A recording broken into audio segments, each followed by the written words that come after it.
So hello and welcome friends, आप लोग का बहुत बहुत स्वागत है हमारे YouTube channel RS fantasy zone में। इस वीडियो में मैं नामीबिया और जिम्बाब्वे के इमेजिंग के बीच खेले जाने वाले पहले ओडीआई मुकाबले के बारे में बात करने वाला हूं। जैसे कि आप लोग जानते हो कि इन्हीं दोनों टीमों के बीच में अब तक कुल 3 T20 मुकाबले खेले जा चुके हैं और लोगों ने उन्हीं 3 मुकाबलों के बेस पे अपना जो है टीम कॉम्बिनेशन बनाया हुआ है। मगर फिर अब फॉर्मेट चेंज हो जाएगा और फॉर्मेट चेंज होने से जो खिलाड़ियों का बैटिंग ऑर्डर और उनका परफॉर्मेंस वो कैसा खेल सकते हैं, ये सारी चीज़ें चेंज हो जाएंगी। तो आप लोगों के लिए ये सारी चीज़ें जानना काफ़ी ज़रूरी है। तो आप लोग इस वीडियो में बने रहें, आप लोगों को सारी जानकारी इसी वीडियो में मिल जाएगी। और अगर आप लोग हमारे चैनल पर नहीं हो तो चैनल को सब्सक्राइब करके बेल आइकन प्रेस कर लीजिएगा ताकि आने वाले सभी वीडियोस की इन्फॉर्मेशन आप लोगों को मिल सके। और अगर अब तक आप लोगों ने हमारे टेलीग्राम चैनल को ज्वाइन नहीं किया है तो नीचे डिस्क्रिप्शन में लिंक है, वहाँ से जाकर आप लोग ज्वाइन हो जाइए। क्योंकि जो शेड्यूल रहता है या फिर ऐसे कोई मैच जिसको मैं वीडियो में कवर नहीं कर पाता हूँ तो वो सारे चीज़ें मैं आप लोगों को टेलीग्राम पर ही बता देता हूँ। और उसके बाद मेरी final team, toss update, playing 11, हर चीज़ आप लोगों को मेरे टेलीग्राम चैनल पे ही मिलती है और वो सारी चीज़ें मैं आप लोगों को टेलीग्राम पे ही बता पाता हूँ। तो नीचे डिस्क्रिप्शन में लिंक है, वहाँ से जाकर आप लोग ज्वाइन हो जाइए। अब अगर मैं इस मैच की बात करूँ तो यह मैच जो है 18 अगस्त दोपहर 1 बजे से खेला जाने वाला है वेंडरेस क्रिकेट ग्राउंड में। इसी ग्राउंड में जो है पूरे का पूरा T20 सीरीज भी खेला गया था और पूरा का पूरा ODI सीरीज भी इसी ग्राउंड पे खेला जाने वाला है। अब अगर मैं पिच रिपोर्ट की बात करूँ तो एक न्यूट्रल विकेट आप लोग को देखने को मिल सकता है, जैसा कि अक्सर नामीबिया में होता है।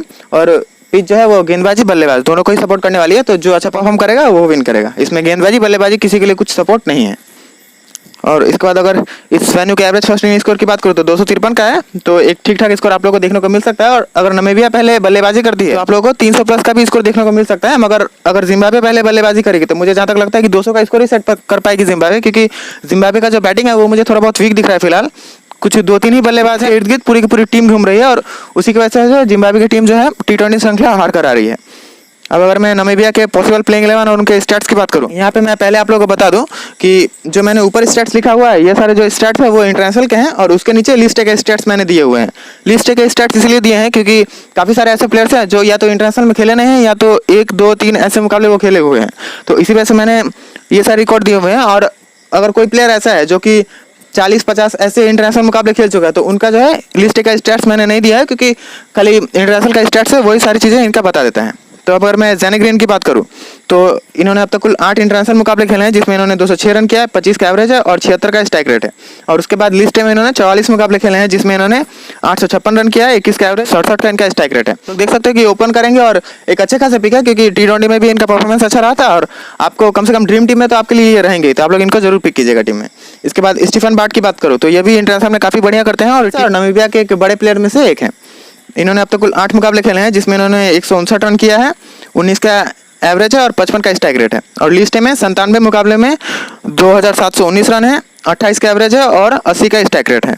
इसके बाद क्रेग विलियम्स की बात करूं तो ये भी एक बड़े प्लेयर हैं और ये जब चलेंगे तो आपके लिए पूरे के पूरे सेंचुरी भी करके दे सकते हैं। बस वो एबिलिटी है कि आपको सेंचुरी करके दे सकते हैं। और ग्रैंड लीग में अगर आप लोग चाहें तो इन्हें कप्तान वाइस कप्तान जरूर ट्राई कर सकते हैं। स्मॉल लीग में मैं सजेस्ट नहीं करूंगा, क्योंकि ये कभी चलते हैं तो कभी नहीं चलते हैं, मगर जब चलते हैं तो या तो 100-150 ऐसे रन कर देते हैं। तो आप लोग ग्रैंड लीग में इन्हें कप्तान वाइस कप्तान जरूर ट्राई कर लीजिएगा। इनके अगर मैं स्टैट्स की बात करूँ तो इन्होंने 8 मुकाबलों में 267 रन किया है, 44 का एवरेज है और 82 का स्ट्राइक रेट है। तो आप लोग देख सकते हैं कि इनका एवरेज भी बहुत ही अच्छा है। उसके बाद लिस्ट में बात करूँ तो इन्होंने 155 मुकाबलों में 4772 रन किया है, 36 का एवरेज है और 86 का इनका स्ट्राइक रेट है। इसके बाद इरास्मस की बात करूँ तो यह ODI में बहुत ही बेहतर खेलते हैं। पहले ही आप लोग को बता दूं, ODI में आप इन्हें कप्तान वाइस कप्तान ट्राई कर सकते हो। और अब तक तो देखिए तो इनके पास 0 विकेट है, मगर अब ये कप्तान है टीम के और हाई चांस यही है कि यह गेंदबाजी भी करेंगे और गेंदबाजी अगर ज़्यादा करते हैं तो इनके विकेट मिलने के भी चांसेस हैं। क्योंकि आप लोगों ने जैसे T20 में देखा कि एक मैच में इन्होंने 2 ओवर किया तो वहाँ इन्होंने 3 विकेट निकाला और एक मैच में 1 ओवर किया तो वहाँ इन्होंने 2 विकेट निकाला। तो अगर ये ज़्यादा ओवर करते हैं तो ज़्यादा विकेट भी निकाल सकते हैं। तो जहाँ तक मुझे लगता है कि ये ODI का मुकाबला है तो ये 3 से 4 ओवर जरूर करने के। अगर मैं इनके स्टैट्स की बात करूं तो इन्होंने कुल 8 मुकाबले खेले हैं, जिसमें 226 रन किया हुआ है, 28 का एवरेज है, 76 का स्ट्राइक रेट है। उसमें इन्होंने कोई विकेट नहीं निकाला है। और लिस्ट में 62 मुकाबलों में 1547 रन है, 31 का एवरेज है, 76 का स्ट्राइक रेट है और 6 विकेट इन्होंने निकाले हैं। तो ज़्यादा गेंदबाजी अभी तक ODI में ये किए नहीं है, इस बात का आप लोग ध्यान रखिएगा। मगर मुझे जहाँ तक लगता है कि यह इस मैच में गेंदबाजी कर सकते हैं। उसके बाद निकोल लॉफ्टन-ईटन, इनका आप लोगों ने T20 में काफ़ी ज़्यादा ही देखा होगा, मगर अब तक इनको ODI में डेब्यू करने का मौका नहीं मिला है। और बाकी इनके बारे में मैंने पूरा एक्सप्लेन कर ही दिया है आपको पिछले वीडियोस में भी। और बता दूं कि यह काफ़ी बढ़िया गेंदबाज है और बल्लेबाज भी काफ़ी बढ़िया है, तो आप लोग इनको जरूर ट्राई कर सकते हैं। और गेंदबाजी से ही आपको 3 से 4 विकेट भी निकाल के दे सकते हैं, क्योंकि रेगुलर ये पूरी की पूरी गेंदबाजी करेंगे। और जहाँ तक हाई चांस है कि अगर नामीबिया की टीम पहले गेंदबाजी करती है तो आपको पूरे के पूरे 10 ओवर करके देंगे और 10 ओवर में 2 से 3 विकेट ये जरूर निकाल सकते हैं। इसके बाद मैं जे स्मिथ की बात करूँ तो ये भी एक बहुत ही बढ़िया पिक बन गया आपके पास, आप इन्हें कप्तान वाइस कप्तान ट्राई कर सकते हो। इन्होंने कुल 8 मुकाबले खेले हैं जिसमें इन्होंने 144 रन किया है, 20 का एवरेज है और इसमें इन्होंने 13 विकेट भी चटकाए हैं। उसके बाद लिस्ट ए की बात करूँ तो लिस्ट ए में इन्होंने 74 मुकाबले खेले हैं जिसमें इन्होंने 1143 रन किया है, 24 का एवरेज है और 82 विकेटें हैं। तो आप लोग देख सकते हो कि ये विकेट भी अच्छे चटकाते हैं और उसी के साथ इन्होंने रन भी अच्छे बनाए हुए हैं। तो आप लोग इनको भी कप्तान वाइस कप्तान ट्राई कर सकते हो। मगर एक चीज़ का आप लोग ध्यान रखिएगा कि जैसे मैंने आप लोग को अपने पहले 3 वीडियो में बताया था कि अगर नामीबिया की टीम पहले बल्लेबाजी करती है तो ही ये इंपॉर्टेंट होंगे, अदरवाइज मुझे जहाँ तक लगता है कि ये फ्लॉप हो जाएंगे, क्योंकि रिसेंट टाइम में ये उतने गेंदबाजी नहीं कर रहे हैं। तो इसलिए आप लोग इस बात का ध्यान रखिएगा। और ये एक हार्ड हिटर है, इसी वजह से ये सेकंड इनिंग में ज़्यादा इनको बल्लेबाजी का मौका नहीं मिलता। क्यों? क्योंकि आप लोग देखिए तो इरास्मस जो है वो भी बहुत ही बढ़िया बल्लेबाज है, और इरास्मस और विलियम्स यही तो सेकंड इनिंग में ज़्यादा रन कर देते हैं। क्योंकि अगर जिम्बाब्वे की टीम पहले बल्लेबाजी करती है तो जैसे कि मैंने आप लोगों को पहले बताया कि वो 200 के आसपास का स्कोर करेगी, अब 200 का स्कोर को चेस करने आएगी। तो अगर मान लीजिए कि जेड ग्रीन ने एक अच्छी पारी खेल दी जिसमें इन्होंने 50-60 रन किए, उसके बाद बार्ड ने 20-30 रन भी किया, उसके बाद विलियम्स और इरास्मस ये भी अच्छा करेंगे जिसका कि हाई चांस है, तो उसके बाद जे स्मिथ को बल्लेबाजी कितनी मिलेगी, ये सारी चीज़ें आप लोग ध्यान में रखिएगा। मगर पहले अगर बल्लेबाजी होती है जे स्मिथ की तो उस केस में क्या होगा कि जब भी विकेट गिरेगा तो जे स्मिथ को प्रमोट कर दिया जाएगा। और जैसे कि आप लोगों ने T20 में देखा कि इन्होंने 29 गेंदों में ही 93 रन की पारी खेली, तो वैसे ही पारी ये खेल सकते हैं और ये कम गेंदों में भी आपके लिए एक इंपॉर्टेंट पिक साबित हो सकते हैं। तो ये सारी चीज़ें आप लोग इनके बारे में ध्यान रखिएगा। इसके बाद में फ्रांस की बात करूँ तो ये हिलाओ नफीदी या फ्रांस के नाम से ड्रीम 11 पे आप लोगों को दिखेंगे, मगर इनका जो एक और नाम है पिकी या फ्रांस, जो मैंने काफ़ी ज़्यादा वेबसाइट पे देखा, इसलिए मैंने आप लोगों को दोनों नाम दिखा दिया क्योंकि ताकि आप लोग कंफ्यूज ना हो। इंटरनेशनल में 7 मुकाबले खेले हैं जिसमें उन्होंने 30 रन किया है और 4 विकेट निकाले हैं। एवरेज पिक है उतना कुछ खास मुझे दिख नहीं रहे हैं। और लिस्ट में भी 32 मुकाबलों में 365 रन है, 15 का एवरेज है और 6 विकेट हैं। इसके बाद जैन फ्राइलिंग, इनके बारे में मुझे T20 में एक चीज़ समझ नहीं आई कि इनको गेंदबाजी ज़्यादा क्यों नहीं दी गई, क्योंकि ये बॉलर काफ़ी बढ़िया हैं और ये रेगुलर अच्छी गेंदबाजी करते हैं, रेगुलर विकेट भी चटकाते हैं। पहले मैच में भी आप लोगों ने देखा तो इन्होंने 2 ओवर किया और 2 विकेट चटकाए और केवल 5 रन इन्होंने दिए, मगर फिर भी दूसरे और तीसरे मैच में केवल 1 ओवर इनको दिया गया। तो ये चीज़ मुझे काफ़ी ख़राब लगा। और मगर फिर भी जहाँ तक मुझे लगता है कि इस मैच में इनको गेंदबाजी मिलनी चाहिए, और अगर ये पूरे के पूरे 10 ओवर करेंगे तो आपके लिए 2 से 3 विकेट जरूर चटका लेंगे। तो ये सारी चीज़ें आप लोग ध्यान में रखिएगा और इसी हिसाब से इनको पिक या मिस कीजिएगा कि इनको गेंदबाजी मिल भी सकती है, नहीं भी मिल सकती है। इनके स्टैट्स की मैं बात करूँ तो इन्होंने 8 मुकाबले खेले हैं जिसमें इन्होंने 145 रन किया है और 12 विकेटें हैं। लिस्ट में 65 मुकाबलों में 1142 रन किया है और 86 विकेटें हैं। और एक चीज़ और बता दूं कि इनका जो मेन रोल है वो बल्लेबाजी नहीं है, इनका मेन रोल है गेंदबाजी, मगर बल्लेबाजी में भी लोअर ऑर्डर में आके अच्छी खासी पारी खेल सकते हैं। तो ये सारी चीज़ें आप लोग ध्यान में रखिएगा। इसके बाद रूबेन की बात करूँ तो इंटरनेशनल में अब तक इनको खेलने का मौका नहीं मिला है। लिस्ट में 10 मुकाबलों में 11 विकेटें हैं और ये एक साउथ अफ्रीकन बॉर्न प्लेयर हैं, तो इन पर आप लोग थोड़ा ध्यान रखिएगा क्योंकि ये बड़ी कंट्री से आते हैं, स्ट्रॉन्ग प्लेयर्स के साथ खेले हुए हैं, तो इसीलिए इनके पास जो है एबिलिटी अच्छी होगी। इसके बाद बेन सिकोंगी की बात करूँ तो इन्होंने 1 मुकाबला खेला है जिसमें इन्होंने 2 विकेट चटकाई हैं और लिस्ट में 5 मुकाबलों में 5 विकेट हैं। इसके बाद ब्रेड स्कॉच की बात करूँ तो ये भी एक बढ़िया गेंदबाज है यहाँ के, और नामीबिया के सबसे अच्छे गेंदबाजों में इनकी गिनती होती है। इन्होंने 8 मुकाबलों में 11 विकेट चटकाई हैं और लिस्ट में 120 मुकाबलों में 121 विकेटें। तो आप लोग देख सकते हो कि लिस्ट में इनके पास काफ़ी ज़्यादा एक्सपीरियंस है।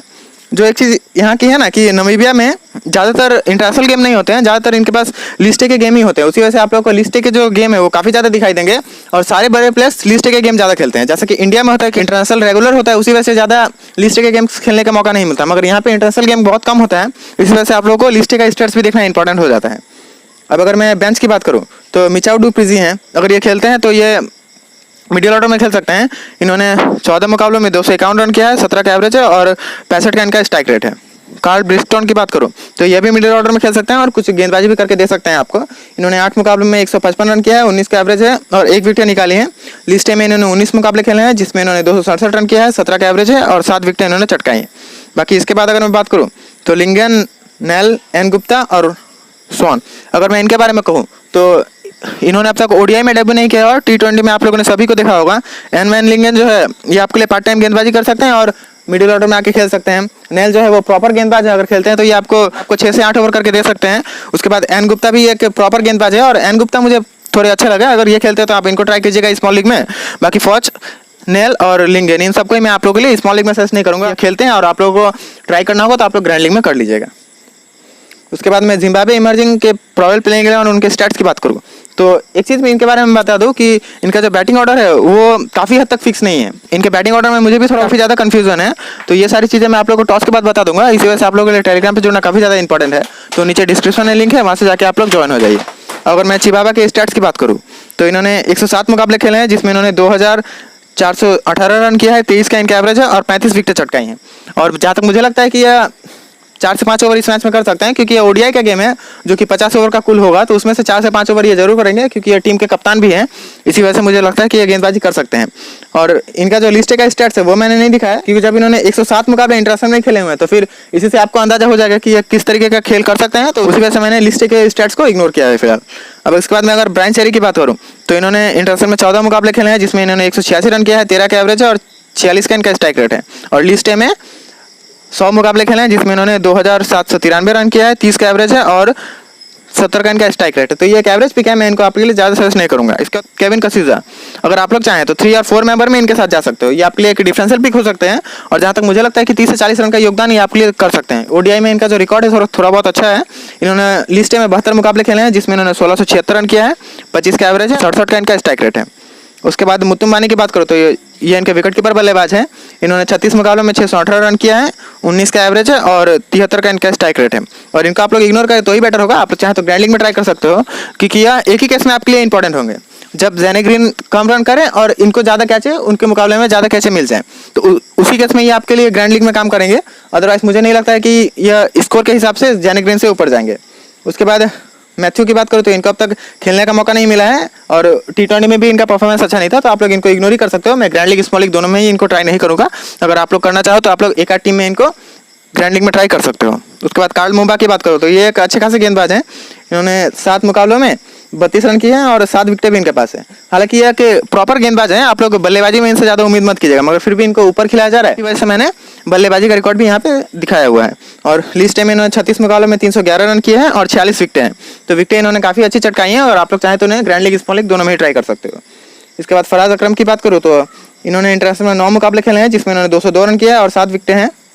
और ये जो स्टैट्स है ये लिस्ट के हैं, मैं यहाँ पे LA लिखना भूल गया, और इनको अब तक इंटरनेशनल में खेलने का मौका नहीं मिला है। इसके बाद अगर मैं ब्रायन बेनेट की बात करूँ तो इनको भी अब तक इंटरनेशनल में ओडीआई में खेलने का मौका नहीं मिला है। इंटरनेशनल या लिस्ट है, इन्होंने अब तक कोई भी मुकाबला नहीं खेला है। इनको आप लोगों ने T20 में देखा ही होगा कि यह आपको पार्ट टाइम गेंदबाजी करके दे सकते हैं, और उसके साथ आप लोगों को मिडिल ऑर्डर में आके बल्लेबाजी भी करके दे सकते हैं। तो ये भी एक अच्छा खासा पिक बनेंगे अगर, और ये ओडीआई का मुकाबला है तो ये एक इंपॉर्टेंट पिक बन सकते हैं आपके लिए। अगर आप लोग चाहें तो इन्हें ग्रैंड लीग में कप्तान तक ट्राई कर सकते हो। और जहाँ तक हाई चांस है कि मैं इनको स्मॉल लीग में जरूर टीम में ट्राई करने वाला हूँ। कि मैं फाइनल अपडेट तो आप लोगों को टेलीग्राम पे दे दूंगा, तो डिस्क्रिप्शन में लिंक है, वहाँ से जाके आप लोग ज्वाइन होना चाहिए। और इनके बारे में एक बात बता दूं कि इनके जो पिछले 3 T20 मुकाबले हैं, उसके पहले के जो इनके मैचेस हैं वो सारे अंडर 13 के हैं। तो इसी वजह से मैंने इनका कोई स्टैट्स आप लोगों को दिया नहीं, क्योंकि जब ये खेले भी, क्योंकि वो सारे स्टैट्स जो हैं वो आप लोगों के लिए इंपॉर्टेंट नहीं होंगे। जैसे कि आप लोग समझ ही सकते हो कि अंडर 13 का मैं स्टैट्स दूँ जबकि आकर खेल रहे हैं 30 साल 35 साल या फिर 25 साल के खिलाड़ियों के साथ, तो फिर वो स्टैट्स कितने काम के होंगे ये आप लोग खुद ही समझ सकते हो। उसके बाद असली की बात करो तो पहले ही मैच से मैं कहता आ रहा हूँ कि अच्छे प्लेयर हैं, मगर फिर भी इनको अब तक ज़्यादा विकेट नहीं मिली है इस सीरीज़ में। इन्होंने इंटरनेशनल में 2 मुकाबले खेले हैं, जिसमें 1 विकेट है, और लिस्ट में इन्होंने 37 मुकाबले में 39 विकेट चटकाई हैं। तो फिलहाल रिसेंट फॉर्म अच्छा नहीं है, तो आप लोग चाहें तो इन्हें इग्नोर कर सकते हो। उसके बाद तानाका की बात करो तो इन्होंने 3 मुकाबलों में कोई विकेट नहीं चटकाई हैं, और यहाँ भी पार्ट टाइम गेंदबाजी कर रहे थे T20 में। तो आप लोग चाहें तो इन्हें ग्रैंड लीग में ट्राई कीजिएगा, स्मॉल लीग में मैं सजेस्ट नहीं करूँगा।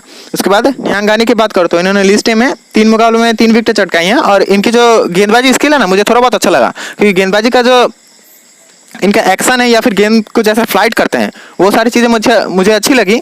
और इनके गेंदबाजी पे 2 ही केसेस होंगे, या तो बल्लेबाज इनको लपेटे में ले लेंगे या फिर यह 2 से 3 विकेट चटका जाएंगे। तो आप लोग चाहें तो इन्हें ग्रैंड लीग में कप्तान वाइस कप्तान तक ट्राई कर सकते हो। ऐसा मैं एक बात कह देता हूँ कि तीनों ओडीआई मुकाबलों में से एक ना एक ओडीआई मुकाबला जरूर होगा जिसमें यह 2 से 3 विकेट जरूर चटकाएंगे।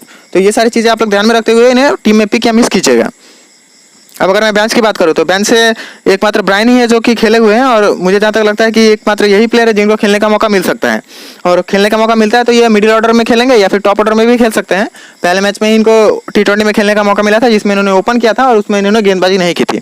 अब अगर मैं इनके स्टैट्स की बात करूँ तो इन्होंने 9 मुकाबले खेले हैं, जिसमें इन्होंने 223 रन किया है, 24 का एवरेज है और 85 का स्ट्राइक रेट है, जिसमें इन्होंने 4 विकेट चटकाई हैं। तो गेंदबाजी रेगुलर नहीं करते हैं, अगर ये खेलते हैं तो 4 से 5 ओवर करके आपको दे सकते हैं, और उसी के साथ आपको बल्लेबाजी से भी कुछ पॉइंट दे सकते हैं। तो एक एवरेज ही पिक है, मैं ज़्यादा सजेस्ट नहीं करूँगा इनको। और अगर मैं इन्हें पिक करता हूँ या नहीं, मैं आप लोगों को टॉस के बाद बता दूंगा। और ब्रायन के साथ एक और इंपॉर्टेंट प्लेयर है बेंच पे, जो कि जिसका कि नाम है रॉय काया। अगर मैं इनके बारे में बात करूँ तो ये पहले 2 T20 में भी स्क्वाड में इंक्लूड थे, मगर फिर भी इनको खेलने का मौका नहीं मिला था। जहाँ तक मुझे लगता है कि इनको जरूर टीम में खेलने का मौका मिलना चाहिए। इन्होंने 65 मुकाबले खेले हैं, जिसमें इन्होंने 1400 रन किया है, 25 का एवरेज है, और इन्होंने उसी के साथ 60 विकेटें भी चटकाई हैं। तो अगर खेलते हैं तो आपके लिए एक इंपॉर्टेंट पिक बनेंगे, और ना ही एक इंपॉर्टेंट पिक बनेंगे बल्कि आप लोग इनको कप्तान वाइस कप्तान भी ट्राई कर सकते हो ग्रैंड लीग में। तो आप लोग इन पे ध्यान रखिएगा, ये इग्नोर करने वाले प्लेयर नहीं है। अगर ये खेलते हैं तो आपको मिडिल ऑर्डर में बल्लेबाजी करते हुए नजर आएंगे, और गेंदबाजी में भी आपको 5 से 7 ओवर करके दे सकते हैं, या फिर अगर अच्छी गेंदबाजी करते हैं तो पूरे के पूरे 10 ओवर भी यह कर सकते हैं। बाकी इन सारे प्लेयर्स को अब तक डेब्यू करने का मौका नहीं मिला है, और अगर इनमें से कोई खेलता है तो मैं आप लोगों को टेलीग्राम पे बता दूंगा, और उनके स्टैट्स अगर काम के हुए तो मैं आप लोगों को दे दूंगा, या फिर मिलते हैं तो मैं आप लोगों को दूंगा। क्योंकि कई लोग मुझे ऐसा मैसेज करते हैं कि भाई आपने तो कह दिया मगर आपने कोई स्टैट्स नहीं दिया, तो अगर मुझे मिलेगा तो ही तो दूंगा। अब अगर मैं टीम की बात करूँ तो टीम की बात करने से पहले आप लोगों को बता दूं कि यह मेरी सिर्फ और सिर्फ एक डेमो टीम है। फाइनल टीम जो है आप लोगों को टेलीग्राम पे मिलेगी, तो नीचे डिस्क्रिप्शन में लिंक है, वहाँ से जाकर आप लोग ज्वाइन हो जाइए। और अगर आप लोग को ये वीडियो पसंद आ रहा होगा तो इस वीडियो को एक लाइक भी जरूर कर दीजिएगा। अगर मैं टीम की बात करूँ तो टीम में मैंने फिलहाल के लिए जेड ग्रीन को लिया हुआ है, और अगर आप लोग स्मॉल लीग खेलते हो या फिर 4 मेंबर तक खेलते हो तो आप लोग इनके साथ जा सकते हो। ग्रैंड लीग में आप लोग मोतीमानी को ट्राई कर लीजिएगा।